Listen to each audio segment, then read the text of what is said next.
पिता, पुत्र और पवित्र आत्मा के नाम पर आमीन। आप सबों को जय यीशु। कई लोग ये कंप्लेंट करते रहते हैं, ब्रदर जी मेरा जीवन साथी प्रार्थना नहीं करते हैं, चर्च नहीं आते हैं, संस्कारों को ग्रहण नहीं कर रहा है, मेरे बच्चे कहना नहीं मानते हैं, प्रार्थना में नहीं है, चर्च नहीं आते। इस प्रकार अनेकों लोग दुखी है जो प्रार्थना करते हैं। अन्य लोग, घर के अन्य लोग, बच्चे या जीवन साथी या माता पिता प्रार्थना में नहीं है। ये बात उनको बहुत दुख पहुंचाता है। तो बार बार लोग फोन करके या जब भी मिलते हैं एक सवाल करते हैं, एक बोलते हैं क्या करूं, उनको चर्च में कैसे लेके आऊं। जितने भी बोलो नहीं आते हैं। तो आज का क्लास मेरे मन में प्रेरणा आ रहा है, इसी पर हम थोड़ी देर मनन चिंतन करेंगे। यदि घर का कोई व्यक्ति प्रभु में नहीं, प्रार्थना में नहीं, उस कारण क्या हमें दुखी होकर के रोते हुए रहना है या और कुछ काम करना है? उसके लिए मैं थोड़ा उदाहरण के तौर पर बाइबल के कुछ बातों को लेना चाहूंगा। उत्पत्ति ग्रंथ उसके अध्याय 6 के अंदर हम लोग पढ़ते हैं, संसार में सब मनुष्य पाप कर रहे थे, पाप, बुरे प्रवृत्ति, उनके मन में भी बुरे विचार, इसलिए ईश्वर को बहुत दुख हुआ।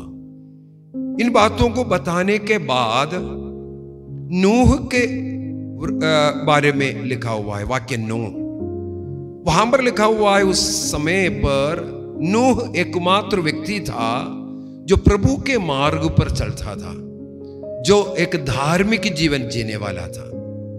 हमें बाइबल में कहीं भी ये पढ़ने के लिए नहीं मिलता नूह अन्य लोग प्रभु का आदर सम्मान नहीं कर रहा है या प्रार्थना नहीं कर रहा है, इसलिए वो चिंतित था, वो दुखित था, इस कारण वो प्रार्थना करना छोड़ दिया हो। बल्कि हम लोग पढ़ते हैं नूह ईश्वर के मार्ग पर और भी अधिक रूप से लगने लगे, चलने लगे। उसी अध्याय का वाक्य 22 को पढ़ेंगे, वहां पर लिखा हुआ है नूह वह सब कुछ किया ईश्वर ने जिसका आदेश दिया। उत्पत्ति ग्रंथ अध्याय 7 वाक्य 5 में भी यही लिखा हुआ है, नूह ने वो सब कुछ किया ईश्वर ने जो आदेश दिया। ईश्वर के आदेश, ईश्वर के वचन, बाइबल जो कहता है, कलीसिया जो आग्रह करती है, उसके ऊपर एक चल करके एक धार्मिक जीवन जीने वाला नूह के विषय में वहां पर हम लोग पढ़ते हैं। तो हम लोगों के लिए नूह एक उदाहरण है। और साथ ही साथ आगे हम लोग पढ़ते हैं, ईश्वर ने नूह से आग्रह किया तुम अब पोत में प्रवेश करो क्योंकि बारिश होने वाला है, जल प्रलय होने वाला है। नूह कुछ भी नहीं सोचा, पहाड़ी प्रदेश में रहने वाला नूह बारिश होने दो ये इंतजार भी नहीं किया। यूं ही ईश्वर का आदेश मिला वह पोत की ओर चल पड़ा। अपने पत्नी, अपने घर को बताया ईश्वर का आदेश से प्रवेश करने का। यूं ही नूह आगे बढ़ा, उनकी पत्नी उनके पीछे पीछे चले, उनके 3 बेटे लोग उनके पीछे पीछे चले और उनके बहू पीछे पीछे चले। इस प्रकार हम लोग बाइबल में पढ़ते हैं 8 लोग उस पोत में प्रवेश किया। जब ईश्वर के आज्ञा, इच्छा के अनुसार नूह चलने लगा तो नूह के पीछे पीछे उनका परिवार चलने लगा। नूह कहीं भी ये कंप्लेंट नहीं किया नूह की पत्नी प्रार्थना नहीं करती है या नूह के बच्चे प्रार्थना नहीं करते हैं या नूह के परिवार में लड़ाई झगड़ा है या शांति है, कहीं भी कंप्लेंट नहीं करता। नूह केवल अपना दृष्टि ईश्वर की ओर रखा। जब नूह अपनी दृष्टि ईश्वर की ओर रख करके, अपना कान ईश्वर की वाणी की ओर रख करके चलना शुरू किया, तब ईश्वर ने उस परिवार की रक्षा कैसे किया। वाक्य 16 से अगर हम पढ़ेंगे, हम लोग को मिलता है सब लोग जब उस पोत के अंदर प्रवेश किया तो ईश्वर ने उस पोत का द्वार बाहर से बंद किया। उस घर का द्वार ईश्वर ने बाहर से बंद किया। इसका मतलब है उस घर का पहरेदार अब स्वयं ईश्वर रहेगा। जब एक पिता ईश्वर की इच्छा के अनुसार, वचन के अनुसार चलना शुरू किया, उस घर की रक्षा ईश्वर ने किया। और भी उदाहरण ले सकते हैं। आइए नए विधान का लूकस के सुसमाचार अध्याय 19, वहां पर एक व्यक्ति ज़क्खेउस, वो एक नाकेदार व्यक्ति, लोगों के सामने एक बहुत बड़ा पापी व्यक्ति, कोई उसे बातचीत करना, उनके साथ उठना बैठना पसंद नहीं करते। उस ज़क्खेउस के मन में एक दिन ये विचार आया, मुझे यीशु को देखना है। इस कार्य के लिए वो जाते हैं, लेकिन ईसा मसीह बड़े भीड़ के बीच में था और ज़क्खेउस के कद छोटा रहने के कारण अच्छी तरह नहीं देख पा रहा था। वो जाकर के एक गूलर के पेड़ के ऊपर बैठता है। वहां पर ईसा मसीह उसे बुलाता है, ज़क्खेउस जल्दी जल्दी तुम नीचे उतर आओ, आज मुझे तेरे घर में रहना है। जब ज़क्खेउस के मन में, हृदय में प्रभु के प्रति एक आग्रह आया, प्रभु कहते हैं आज मुझे तेरे घर में रहना है। यदि घर का वो मुखिया प्रभु के आग्रह में चल पड़ा, प्रभु के खोज में चल पड़ा, इसका फल वाक्य 9 में हमें मिलता है। लूकस के सुसमाचार अध्याय 19 वाक्य 9 में लिखा हुआ है, प्रभु ने कहा आज इस घर में मुक्ति का आगमन हुआ। उस घर में मुक्ति का आगमन कब हुआ? जब घर का एक व्यक्ति प्रभु को खोजने लगे।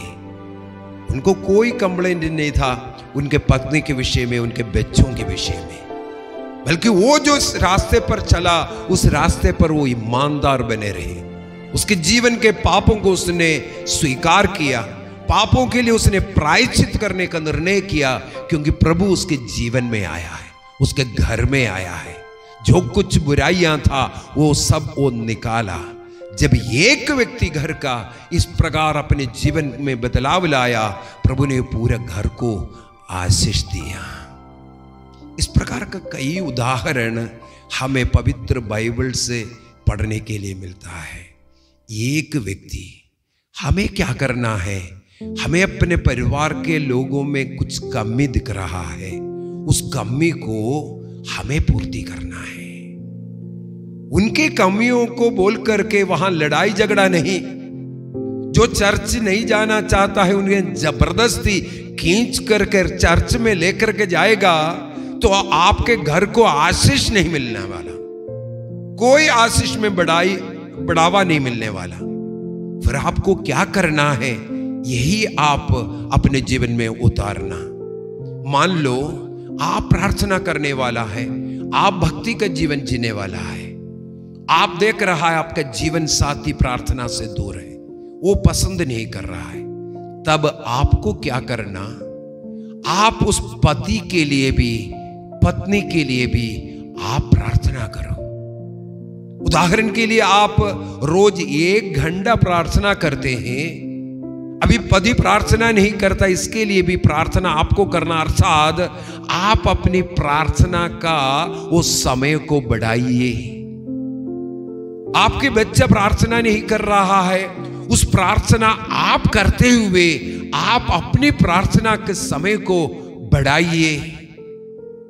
ईसा मसीह संसार में आकर हम पापियों से नहीं कहा तुम पापी हो, तुम ये सब कर रहा है। ईसा मसीह संसार में आकर हमारे कमियों को, पापों को वह अपने ऊपर उठाते हैं। हम रोमियों का पत्र अध्याय 5 वाक्य 6 से पढ़ते हैं, हम निस्सहाय अवस्था में पड़ा हुआ था, पाप की कीचड़ में हम पड़ा हुआ था। उस समय पर हमें बचाने वाला कोई नहीं था। उस समय पर ईसा मसीह संसार में आए। कीचड़ में पड़े हुए हम उन व्यक्तियों को प्रभु ने वहां कीचड़ से उठाता है, गले लगाता है, नहीं पूछता है बेटा तुम कीचड़ में क्यों पड़ा है, तुम इस पाप में क्यों पड़ा है, तुम बड़े बड़े अपराध, तुम हत्या, अबॉर्शन, व्यभिचार, वासना के पाप में गंदी फिल्म देखने वाला तुम क्यों बन करके है। हम लोग यूहन्ना के सुसमाचार उसके अध्याय 4 में दोपहर के समय पर उस धूप में एक कुएं के पास बैठने वाला मसीह को पाते हैं। उन्हें बहुत भूख लग रहा था। शिष्यों को भोजन खरीदने के लिए भेजा। वहां अकेला बैठा हुआ था। उस समय पर वहां पर एक समारी स्त्री आती है। समारी स्त्री से प्रभु वार्तालाप करना शुरू किया। आग्रह किया, मुझे पानी पिलाइए। यहूदी लोग समारियों के घर में प्रवेश करना या समारियों के हाथों से पका हुआ खाना लेना या पानी तक पीना यहूदियों के लिए मना है। इसलिए उस स्त्री ने प्रभु से पूछा, आप एक यहूदी होकर मुझसे क्यों पानी मांगते हैं? एक यहूदी होकर आप मुझसे क्यों पानी मांगते हैं? ये तो आपके नियम के विरुद्ध है।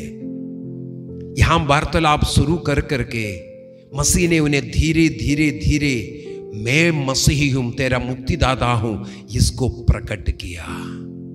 उस महिला में प्रभु ईसा मसीह ने उसकी कमियों को नहीं बल्कि उसके अंदर कुछ अच्छाइयां हैं उसको देखा। मसीह ने उनके अंदर जो कमी का जो वाक्यूम जो पड़ा है, जो गड्ढा है, उसको अपने अच्छाई के द्वारा भरने की कोशिश किया। उस पापनी स्त्री से वो वार्तालाप करते हुए, प्यार देते हुए उनके अंदर की कमियां जो कालीपन है प्रभु की अच्छाइयों के द्वारा भरते हैं। तब वो स्त्री की आंखें खुलते हैं। वो उस नगर में जाकर के घोषणा करते हैं, मैंने ऐसे एक व्यक्ति को देखा जो मेरे अतीत के बारे में जानने वाला, मेरे अतीत के कमियों को जानने वाला, कहीं वो मसीह तो नहीं है। समारी स्त्री मसीह को पहचानने के पीछे का कारण मसीह उनकी कमियों में उतर करके उसको भरने का प्रयत्न किया और उसके अंदर के अच्छाइयों को प्रकट किया। हम लोग अपने परिवार के लोगों की कमियों को उनको बताते हैं, तुम ये नहीं करते, तुम वो नहीं करते, मैं प्रार्थना करने वाले, तुम नहीं प्रार्थना करते हैं। इसके द्वारा माहौल बिगड़ता है, अच्छा नहीं होता। बल्कि हमें क्या करना चाहिए?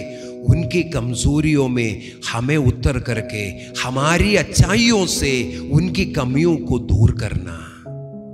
यदि वह प्रार्थना नहीं करते, उनके लिए आपको प्रार्थना करना। यदि वे घुटना नहीं टेकते हैं, वो हाथों को नहीं उठाते, वो प्रार्थना भक्ति स्तुति करने में लज्जा करता है, आपको आगे बढ़ करके उनके लिए कार्य करना। यदि चर्च नहीं जा रहे, मिस्सा बलिदान में उसको विश्वास नहीं, आप सप्ताह में एक बार जाने वाला है, उनके लिए अन्य दिनों में भी जाना शुरू कीजिए। आप इतवार के लिए अपने लिए किया, सोमवार को जाइए अपने पति के लिए, मंगलवार को जाइए अपने बच्चों के लिए। इस प्रकार प्रतिदिन मिस्सा बलिदान में जाकर उनकी कमियां, वो जो नहीं कर रहा है, अपने जीवन में आप पूरा कीजिए। ये बहुत ही अन्य लोगों को बचाने का तरीका है। यदि हम कुरिन्थियों का पहला पत्र अध्याय 7 को पढ़ते हैं, वहां पर संत पौलुस वैवाहिक जीवन के उस रिश्ता के संबंध में सिखाते हैं। वहां पर ऐसा समझाते हैं, यदि तुम में से कोई ऐसा जीवन साथी है जो मसीह में नहीं है, मान लो पुरुष मसीह में नहीं है, स्त्री मसीह में है, तो वहां पर उपदेश देते हुए कहते हैं, यदि तुम्हारा पति प्रार्थना करने वाला नहीं, इसमें तुम्हें दुखी होने की जरूरत नहीं।